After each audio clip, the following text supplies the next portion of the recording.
जब आप बाकी सारी आशीषों के बारे में सोच रहे हो, क्या आपको ये सबसे बड़ी आशीष दिखाई दे रही है? परमेश्वर आपकी उंगली पकड़ के आपको रास्ता दिखाने के लिए तैयार है।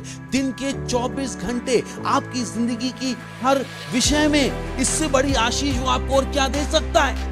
आप अपना सारा पैसा दे के भी ये आशीष नहीं पा सकते थे कि प्रभु व्यक्तिगत रूप से आप में इंटरेस्ट। आपका बच्चा स्कूल में पढ़ता है, कितने बच्चे पढ़ते हैं? बच्चे पोते पोतियां स्कूल में पढ़ते हैं किसी के? सोचिए, स्कूल का प्रिंसिपल आपके बच्चे को ट्यूशन देने को तैयार हो जाए। अच्छी चीज होगी, बुरी चीज होगी। यहाँ पर ब्रह्मांड का निर्माता आपको ट्यूशन देने को तैयार है। आप कहाँ हो? ब्रह्मांड को बनाने वाला आप ब्रह्मांड के रचयिता की हर चीज को चाहते हो, जबकि उसने वो बनाई है केवल, और वो आपको चलाने को तैयार है। उसके लिए लो, अगर आपको 10 किलो सोना मिल जाए तो आप खुश हो जाओगे कि 10 किलो सोना उसने बनाया जो आपको चलाने को तैयार है।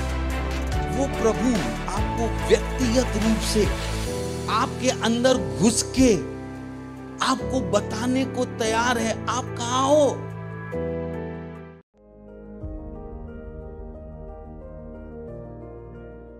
हालेलुया।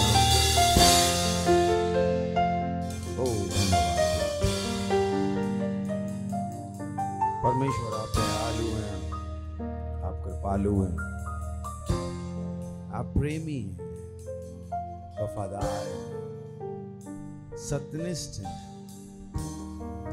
ज्योतियों के पिता हैं, महिमामय पवित्र हैं।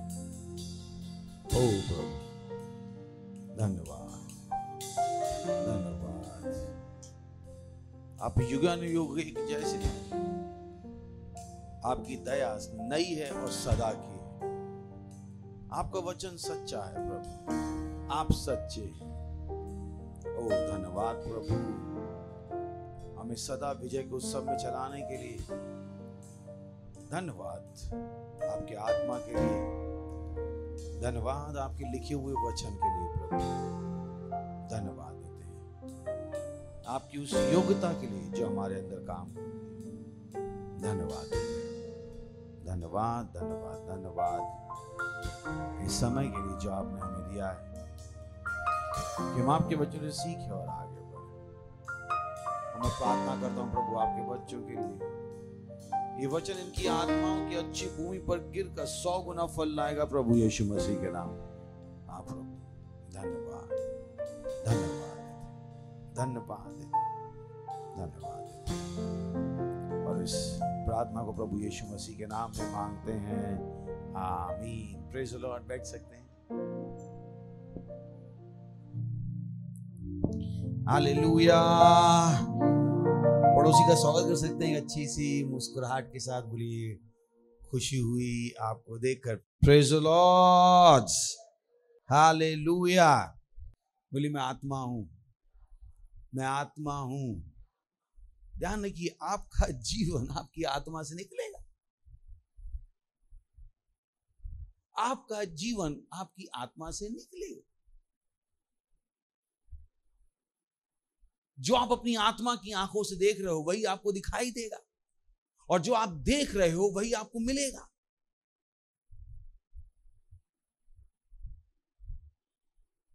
कितने लोगों को पता है कि वो कागज पे नींबू से लिखते तो दिखाई नहीं देता है? तो सबने देखा होगा ये ट्रिक, नहीं देखी क्या? कितने देखा? हाथ उठा सकते हैं।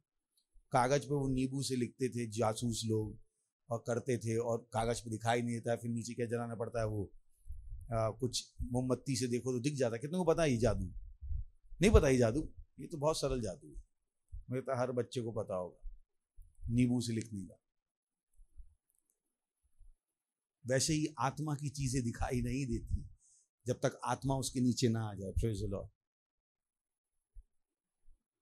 आत्मा की चीजें केवल आत्मा से दिखाई देंगी। वो नींबू का लिखा आंखों से दिखाई नहीं देगा जब तक उसके नीचे क्या ना आ जाए, जलती हुई रोशनी। वैसे ही आत्मा की चीजें तब तक आपको दिखाई नहीं देंगी जबकि आपकी आत्मा चमक नहीं रही, जब तक आपकी आत्मिक समझ की आंखें नहीं खुली हुई। जो आपका है वो आपको दिखाई नहीं देगा जबकि वो वहां है। और केवल आपको दिखाई नहीं दे रहा है, इसका मतलब ये नहीं है वो वहां नहीं है। जो शरीर से जन्मा है वो शरीर है, जो आत्मा से जन्मा है वो आत्मा है। नेक्स्ट, अचंबा ना कर कि मैंने तुझसे कहा तुझे नए सिरे से जन्म लेना अवश्य है। Praise the Lord. बोलिए, नया जन्मा होना अवश्य है। नया जन्मा होना अवश्य है। तो अगर यहां पर कोई है और नया जन्मा नहीं है तो नए जन्म हो जाइएगा, क्योंकि नया जन्मा होना अवश्य है, ये एक विकल्प नहीं है। कोई नहीं कह सकता मैं नया जन्मा नहीं होना चाहता। अगर आप नया जन्मा नहीं होना चाहते हो तो आप परमेश्वर को कभी नहीं देख पाओगे, आप परमेश्वर से चूक जाओगे। अगर आप तीरंदाजी की प्रतियोगिता में गए और आप निशाने से चूक गए, आपको क्या मिलेगा? इनाम मिलेगा? पूछ रहा हूं मैं। अच्छा, कितने छल्ला फेंका है? कितने लोग छल्ला फेंका है? वो ये भी नहीं फेंका है। अरे जाते ना, वो मेले में जाते हैं, नहीं फेंका होगा तो फेंकते, तो छल्ला देखा है क्या? कितने देखा है? वो हाथ तो उठा दीजिए, फेंकते हैं। अगर आप चूक गए तो आपको क्या मिलेगा? जिस परमेश्वर से आपको आशीष चाहिए उसी से आप चूक गए तो क्या मिलेगा?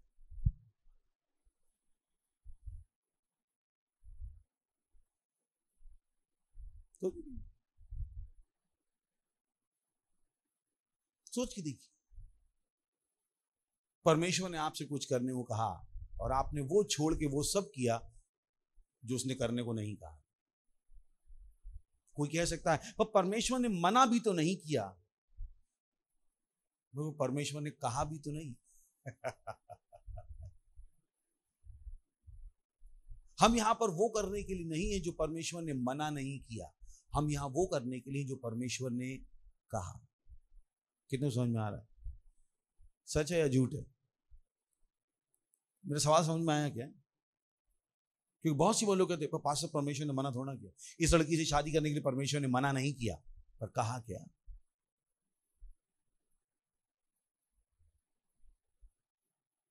पास्टर परमेश्वर ने नौकरी करने को मना नहीं किया, पर करने को कहा क्या? बात ये नहीं है मना नहीं किया, बात क्या है? कहा क्या? तो अपने दिमाग में चीजों को सही समझिएगा। बहुत से लोगों तो परमेश्वर ने मना नहीं किया। सवाल ये नहीं परमेश्वर ने मना नहीं किया, सवाल ये है जो आप कर रहे हो क्या परमेश्वर ने कहा?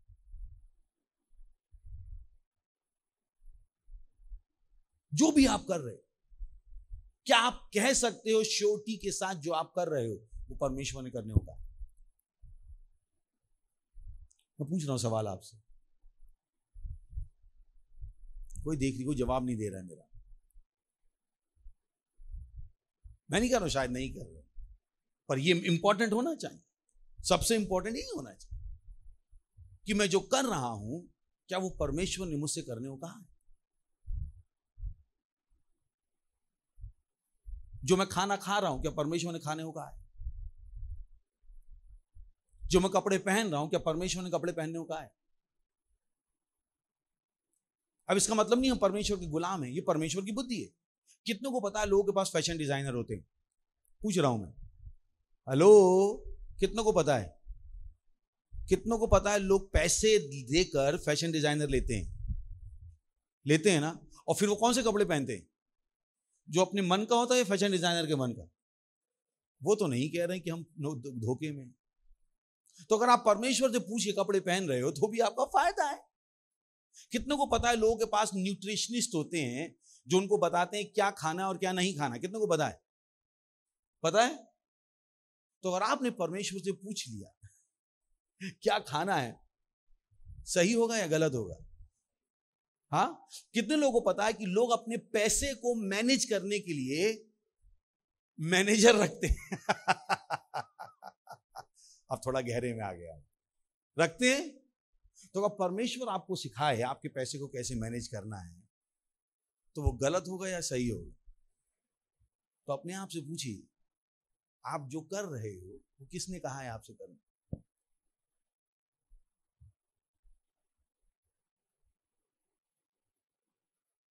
लोग इन्हीं चीजों के लिए पैसे देते हैं, पता है क्या? तो अगर परमेश्वर का आत्मा आपको बता दे कहाँ जाना है, कहाँ नहीं जाना है, कब उठना है, कब, और कितने के पास फिटनेस इंस्ट्रक्टर होते हैं जो उन्हें बताते हैं कब उठना है, कब सोना है। अगर ये सब काम आप परमेश्वर से पूछ के कर लोगे तो आपका नुकसान होगा या फायदा होगा? पर कितनी बार लोग कर रहे हैं।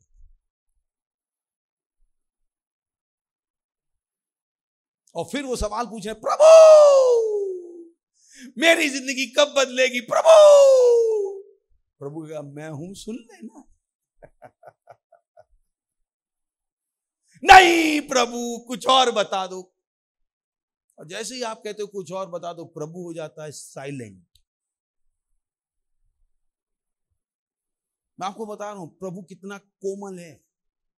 और परमेश्वर की वो चुप्पी तोड़वाने के लिए आपको घुटनों पे उपवास करके महीनों आंसू बहाने पड़ सकते हैं परमेश्वर का मुंह दोबारा खुलवाने के लिए। परमेश्वर की चुप्पी बहुत खतरनाक है। परमेश्वर जब तक बोल रहा है सब सही है, जिस दिन चुप हो गया अब आप खतरनाक स्थिति में आ गए। क्योंकि परमेश्वर जो काम सबसे अच्छा करता है, सबसे ज्यादा करता है, अब वही आपकी जिंदगी में नहीं कर रहा, और उसके लिए आप उत्तरदायी हो। आपने उसे चुप करा दिया।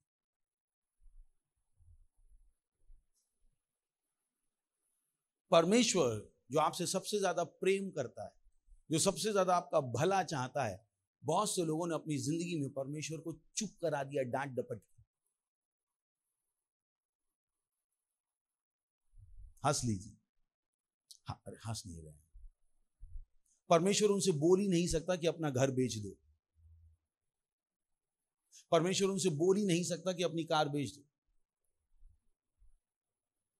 परमेश्वर उनसे बोल ही नहीं सकता कि 6 बजे ऑफिस से आने के बाद 4 घंटे रैप्सोडी बांटो। उनसे परमेश्वर ये बोल भी नहीं सकता, क्योंकि उन्होंने बंद कर दिया है परमेश्वर। मैं थक गया, मैं थक गया, मैं थक गया। आपको पता है ये शिकायत परमेश्वर के कानों में जाती, और परमेश्वर आपको बताना बंद कर देगा रैप्सोडी बांटो, और वो खतरनाक होगा। क्योंकि आपने इतनी शिकायत की, इतनी शिकायत की, इतनी शिकायत की कि आपकी शिकायत परमेश्वर के कानों तक पहुंच गई।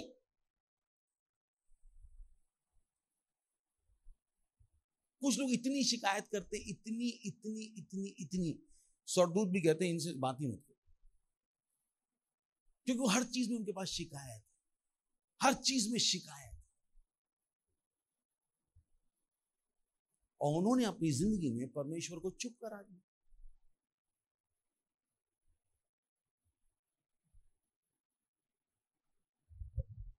हंस लीजिए, हाँ हाँ हाँ हाँ हाँ हाँ हाँ हाँ हाँ हाँ। और चलिए आगे थोड़ी हिम्मत भी दे देता हूं, है ना। अगर आपको मुंह खुलवाना है, पर अगर मुंह खुलवाना है दोबारा सुनना है, तो फिर से मालूम परमेश्वर आपसे क्या कहेगा, कुछ दे दो।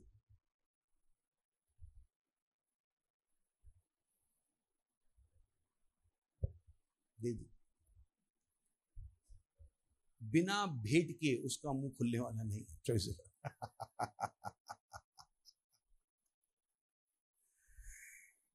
हालेलुया। कौन सी भेंट जो वो कहेगा? पर से बोलिए, आपकी भलाई लगातार इसी में है कि परमेश्वर आपको बताता रहे करना क्या है। Praise the Lord. पढ़े बोली, परमेश्वर से चूकिएगा मत। खुश होके बोली, बोली परमेश्वर से चूकिएगा मत, परमेश्वर से चूकिएगा मत। इब्रानियों 12:9 अभी हम पढ़ रहे थे। फिर जबकि हमारे शारीरिक पिता भी हमारी ताड़ना किया करते थे और हमने उनका आदर किया, तो क्या आत्माओं के पिता के और भी अधीन ना रहे? तो अगर आप बढ़ते जा रहे हो तो आपकी अधीनता बढ़नी चाहिए। लीडर वो है जो और ज्यादा काम कर रहा है। अब वो लीडर नहीं, अब अपनी मर्जी से बोल, मैं पास्टर से बात कर लूंगा, मैं अपनी मर्जी से जीऊंगा, ये लीडर नहीं है। लीडर वो है जो और अधीन होता जा रहा है। ये नहीं कि बड़े लीडर हो गए अब स्टाफ उनको नहीं बता सकता आंटी करना क्या है। अब तो हम पास्टर से ही बात करेंगे क्योंकि हम बड़े लीडर हैं, आप अधीन नहीं, आप अधीन नहीं। अभी हमने 7 बजे प्रेयर की थी, कितने लोग आए? 7 से 8 प्रेयर की थी 3 दिन, कितने लोग आए? खड़े हो सकते आए? यहां पे कितने लोग आए देख सकते। बाकी लोगों को लगा जरूरी नहीं। ओके, जिस दिन परमेश्वर बात करना बंद कर दे उस दिन आप क्या करोगे?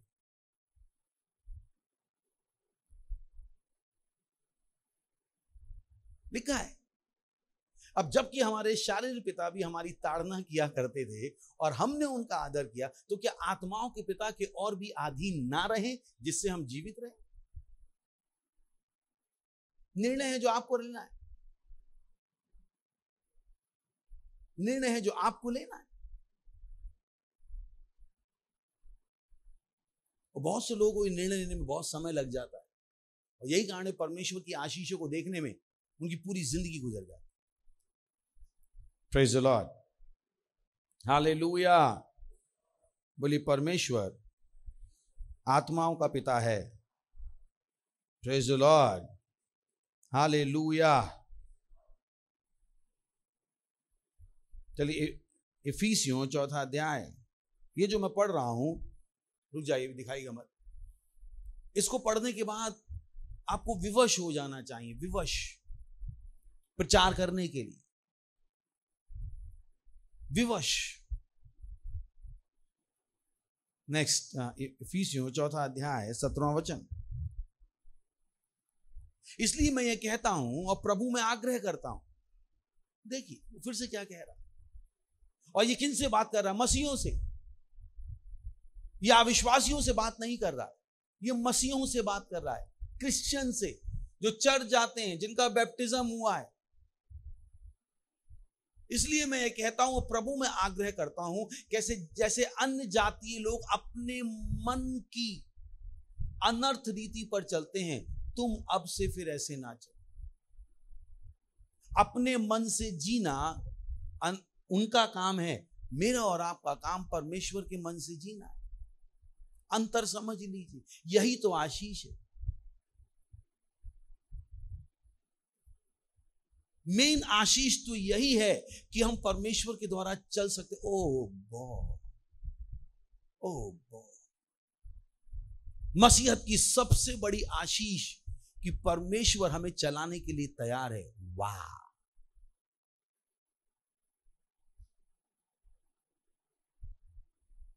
अगर किसी को क्रिकेट सीखना है तो वो कैसा कोच, और सचिन तेंदुलकर उसके बेटे को कोचिंग के लिए तैयार हो जाए तो कैसी अच्छी चीज है, बुरी चीज है? हेलो, अगर आपके बेटे को क्रिकेट सीखना है, बैटिंग सीखनी है, और सचिन तेंदुलकर कहे मैं कोच बनने को तैयार हूं, अच्छी चीज है, बुरी चीज है? विराट कोहली भी कहे मैं भी जुड़ जाता हूं, अच्छी चीज है, बुरी चीज है? हाँ, आपको चलाने के लिए परमेश्वर तैयार है, आप कहां हो?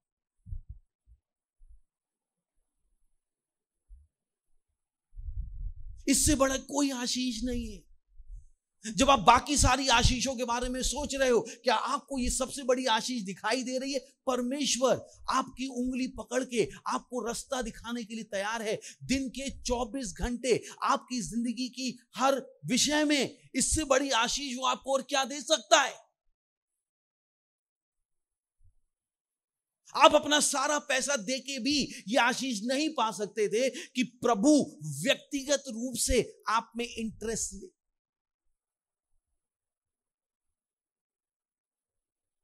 अगर सोचिए, आपका बच्चा स्कूल में पढ़ता है, कितने बच्चे पढ़ते हैं? बच्चे, पोते पोतियां स्कूल में पढ़ते हैं, दो, अच्छा, भाई बहन पढ़ते हैं किसी के। सोचिए, स्कूल का प्रिंसिपल आपके बच्चे को ट्यूशन देने को तैयार हो जाए, अच्छी चीज होगी, बुरी चीज होगी? यहां पर ब्रह्मांड का निर्माता आपको ट्यूशन देने को तैयार है, आप कहां हो? वाह! इतनी बड़ी आशीष छोड़ के लोग पता नहीं क्या कर रहे हैं। ब्रह्मांड को बनाने वाला आप ब्रह्मांड के रचयिता की हर चीज को चाहते हो, जबकि उसने वो बनाई है केवल, और वो आपको चलाने को तैयार है। उसके लिए लो, अगर आपको 10 किलो सोना मिल जाए तो आप खुश हो जाओगे। ये 10 किलो सोना उसने बनाया जो आपको चलाने को तैयार है। जिस घर के लिए आप लड़े जा रहे हो, 200 मीटर का घर, 1000 स्क्वायर फीट का घर, ये भूमि उस आदमी ने बनाई जो आपको ट्यूशन देने को तैयार है।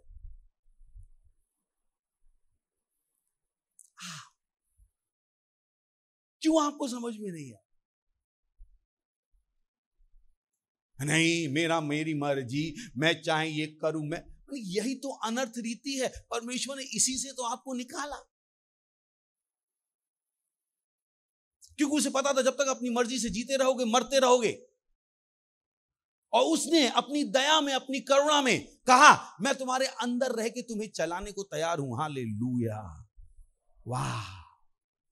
कैसे कोई बिना परमेश्वर के जी सकता?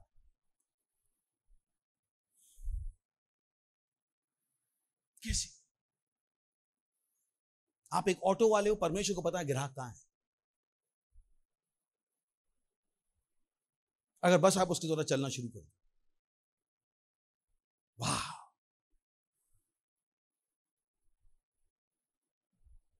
लिखा है। इसलिए मैं ये कहता हूं और प्रभु में आग्रह करता हूं कि जैसे अन्य जाति लोग अपने मन की अनर्थ रीति, सोच के देखिए, बोले अपने मन की अनर्थ रीति, एक बार और बोलिए अपने मन की अनर्थ रीति लुट गए। मैंने कि आप ही ने लुटवाया, प्रभु तो बचाने के लिए है। अरे वो बिल्डर बहुत अच्छा लग रहा था, वो हमें बेच गया घर, कूड़ेदान के ऊपर घर बेच गया, अब हम क्या करें? प्रभु से पूछ लिया होता तो अब्राहम नहीं थे, लूत थे। क्या थे? लूत। पता, कुछ लोग लूत हैं, जहां हरी घास दिखी वही अच्छा है। याद है आपको अब्राहम और लूत? कितनों याद है अब्राहम और उसका भतीजा लूत? याद है अब्राहम और लूत को परमेश्वर लाया और दोनों से कहा चुन ले। सॉरी, लूत से तो बात ही नहीं की उसने कभी। अब्राहम से कहा जहां तेरा मन हो, पर अब्राहम ने लूत से कहा, लूत तू बता तुझे कहां जाना है, क्योंकि वो उसका भतीजा था, छोटा था, तो उसने उसको मौका दिया। और लूत भी क्या था? बेवकूफ आदमी। उसने जहां देखी हरी घास वहां चला गया, और हरी घास का निकली सदोम और गमोरा। हरी घास का निकली सदोम और गमोरा। कितनों को पता सदोम और गमोरा? जहां पर वो रहते थे लेस्बियन और गे लोग, समलैंगिक लोग, और आखिर में वो सब क्या हो गए? मर गए, और बच्चे बच्चे नमक का टीला वीला बन गए। कितनों को पता है? पर वहां पे पहले क्या थी? हरी घास। हरी घास। क्योंकि लूत कहां चल रहा था? अपने मन से।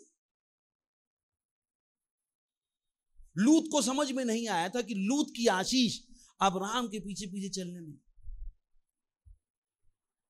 क्योंकि बाइबल नहीं बताती परमेश्वर ने कभी लूत से डायरेक्ट बात की। परमेश्वर ने बात किससे की? अब्राहम से। लूत तो केवल अब्राहम के पीछे चल चल के ही क्या था? आशीष, आशीषित। कभी बात नहीं। तो आप मत के चर्च में हम क्या केवल पास्टर की सुनेंगे? क्या पवित्र आत्मा हमसे बात नहीं कर सकता? आपकी जिंदगी देख के तो नहीं लगता करी होगी उसने आपसे बात। हाँ हाँ, बोले अपने मन से जीना, अपनी कब्र खोदना है। कितने लोग रोज सुबह शाम अपनी कब्र खोदते रहे, फिर शाम को कहते हैं मर गए, कब्र खोदोगे तो घुसोगे भी आप ही ना। किसने कहा था इस कब्र को खोदने? हालेलुया। और परमेश्वर आपसे क्या कह रहा है? तुम अब से फिर ऐसे ना चलो। Praise the Lord. चलेंगे क्या? पक्का? जिनके अपने सेल को बढ़ाना उनके जीने का उद्देश्य है, सेल में जाना, सेल को अटेंड करना, टीवी प्रोग्राम को देखना, क्योंकि उन्हें पता है ये सब मेरे को सहायता करेगा ताकि मैं परमेश्वर की सुन के जीऊं। Praise the Lord. हालेलुया। कितने लोग हैं? बोलिए अपने मन पे चलना, अपनी कुल्हाड़ी से अपनी कब्र खोदना है। सही है, भूलेंगे तो नहीं। तो जब आपको दुनिया कहती ना अपने मन से जियो, वो आपकी कब्र खोदना सिखा रहे। और ये खुद अपने मन से नहीं चलते, ये दूसरे के मन से चलते। इसलिए मैं ये कहता हूं, अब प्रभु मैं आग्रह करता हूं, सोच के देखिए, जैसे मैं भी आग्रह कर रहा हूं हाथ जोड़ के, उसे समझ में आ गया कि सबसे बड़ी आशीष क्या है, प्रभु के द्वारा चलना। इसलिए मैं ये कहता हूं, प्रभु मैं आग्रह करता हूं कि जैसे अन्य जाति लोग अपने मन की अनर्थ रीति पर चलते हैं, तुम पढ़े से बोलिए, तुम अब से, पक्का दोबारा तो मैसेज देना पड़ेगा ये, तुम अब से लेकर रैप्चर तक, सही है, मैं बीच में जोड़ देता हूं, कोई भूल जाए। मेरे पास्टर ने आज ही बताया था अपने मन से नहीं जीना, कल से तो जिएंगे ही, ऐसा नहीं कह रही बात। तुम अब से फिर ऐसे ना चलो। नेक्स्ट, क्योंकि उनकी बुद्धि अंधेरी हो गई है, वो बता रहा है।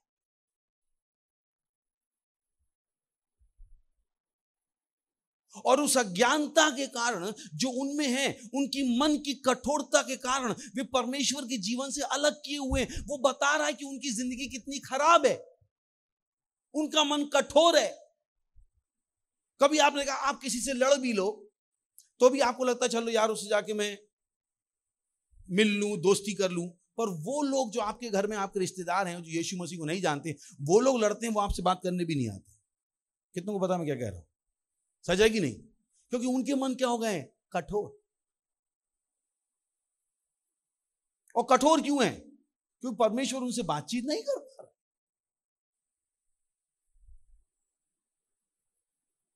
उनकी बुद्धि अंधेरी है। सोच के देखिए, बुद्धि अंधेरी है, यानी हर कदम जो उठाएंगे वो क्या होगा?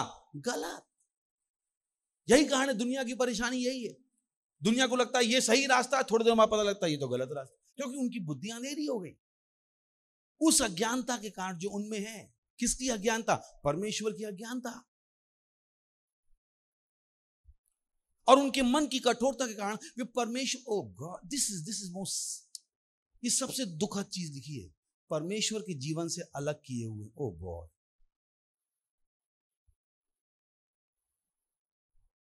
ये कारण है आपको लोगों को प्रचार करना। आपके रिश्तेदार, आपके दोस्त, वो परमेश्वर के जीवन से अलग किए हुए हैं।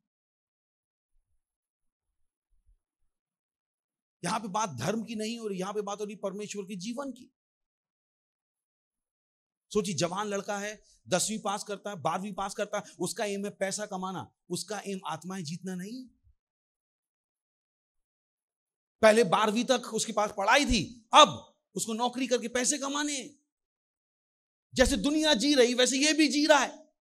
ये कैसे सफल होने की सोच सकता है? ये दुनिया आज तक सफलता का रास्ता नहीं ढूंढ पाई, उनके रास्ते पे चल के आपको सफलता का रास्ता कहां से मिलने वाला?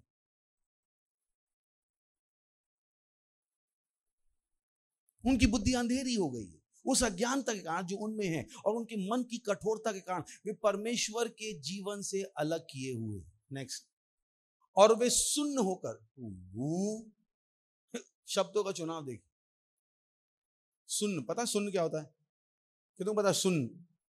हेलो, पता है सुन्न के बाद हथौड़ा भी मारो, कुछ फर्क? ऐसे लुचपन में लग गए। बोले सिगरेट पीने से कैंसर होता है, बोले मुझे होगा, तुझे तो नहीं होता है ना। सुन, ज्यादा दारू पियोगे लीवर खराब हो जाएगा, अभी मेरा हो रहा है तुझसे क्या मतलब? सुन, अरे गाली मत बक, मेरी मर्जी, मेरा मुंह बकूंगा, सुन।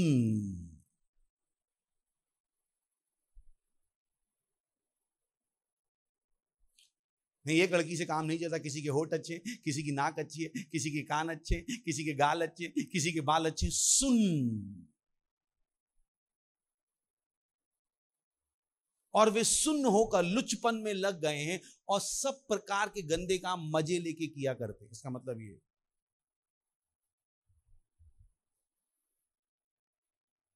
क्योंकि सुन्न हो गए। और आपको जिंदगी से बचना है तो आशीष कहां है? 17 में थी आशीष।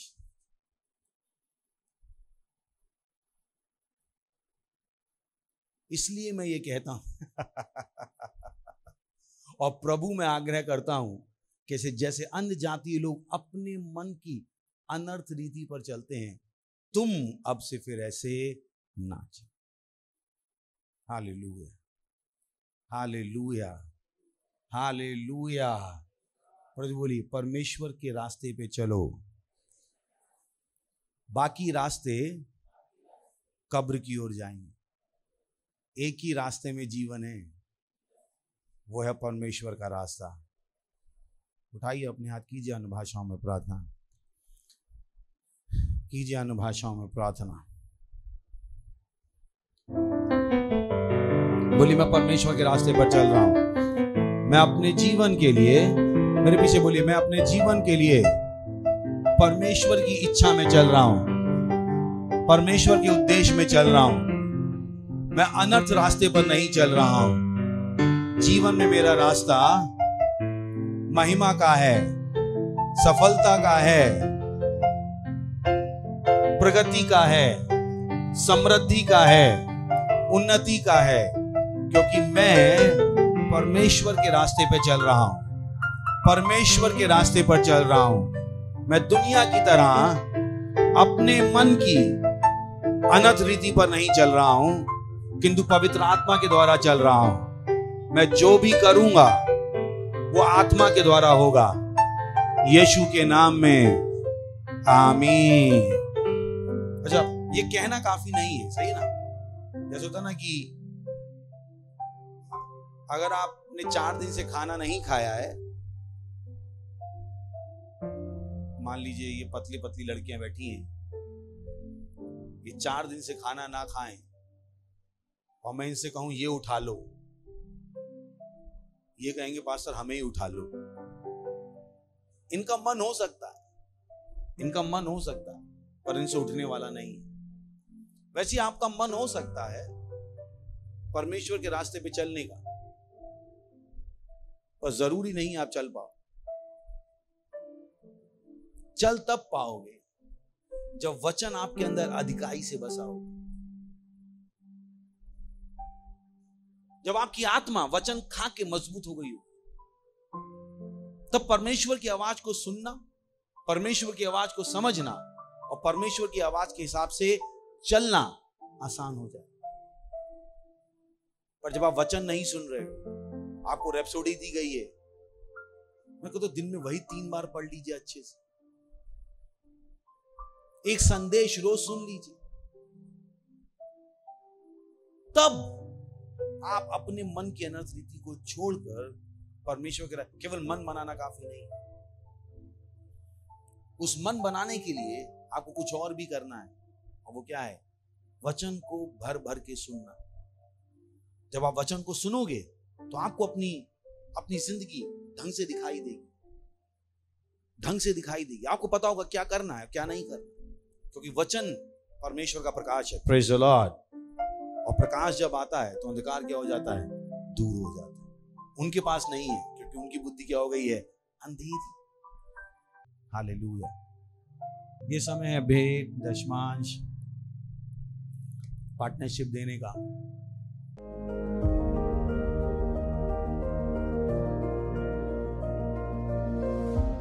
धन्यवाद देते हैं परमेश्वर इस भेंट को लाने की बुद्धि, अनुग्रह, समझ देने के लिए। जैसे हमने आपके वचनों के अनुसार किया, आपके वचनों के अनुसार बढ़ी हुई फसल हम तक तेजी से आ रही प्रभु यीशु मसीह के नाम। हम इन भेंटों के ऊपर आशीषों का आह्वान करते हैं, बढ़ोतरी का नियम बोलते हैं कि ये भेंट बढ़ रही है, विस्तारित हो रही है, राज और सुसमाचार के विस्तार के लिए। धन्यवाद देते हैं परमेश्वर, और इस प्रार्थना को प्रभु यीशु मसीह के नाम में मांगते हैं, आमीन। Praise the Lord. अगर आपने कभी भी उद्धार ग्रहण नहीं किया था, अगर आपने कभी भी मसीह को अपने हृदय में ग्रहण नहीं किया था, अगर आपने कभी भी मसीह के इस जीवन का अनुभव नहीं किया जिसके बारे में मैं बात कर रहा हूं, यह आपका क्षण है। इन शब्दों को कहिए, हे प्रभु परमेश्वर, मैं विश्वास करता हूं यीशु मसीह में, परमेश्वर के पुत्र में। मैं विश्वास करता हूं वो मरा मुझे बचाने के लिए। मैं विश्वास करता हूं परमेश्वर ने उनको मरे हुए में से जिलाया और वो आज जीवित हैं। मैं अपने मुंह से अंगीकार करता हूं, यीशु मसीह मेरे जीवन के प्रभु हैं आज के दिन से, और उनमें मेरे विश्वास के द्वारा मैं ग्रहण करता हूं अनंत जीवन मेरे हृदय में, मेरी आत्मा में। धन्यवाद प्रभु मेरी आत्मा को बचाने के लिए। अब मेरे पास अनंत जीवन है। अभी मैं परमेश्वर की एक संतान हूं, मैं नया जन्मा हूं। धन्यवाद प्रभु। अगर आपने अभी अभी इस प्रार्थना को कहा था पास्टर क्रिस के साथ, बधाई हो, परमेश्वर के परिवार में आपका स्वागत है। खड़े होंगे, परमेश्वर का धन्यवाद देंगे। परमपिता का प्रेम, यीशु मसीह का अनुग्रह और पवित्र आत्मा की सहभागिता हमारे साथ सदा के लिए बनी रहेगी, प्रभु यीशु के नाम में, आमीन। निश्चय ही भलाई और करुणा सदा मेरे जीवन में निवास करेंगे और मैं सदा के लिए परमेश्वर के घर में निवास करता रहूंगा, प्रभु यीशु मसीह के नाम में, आमीन। Thank you very much, God bless you. आनंद मनाइए, वचन काम करता है।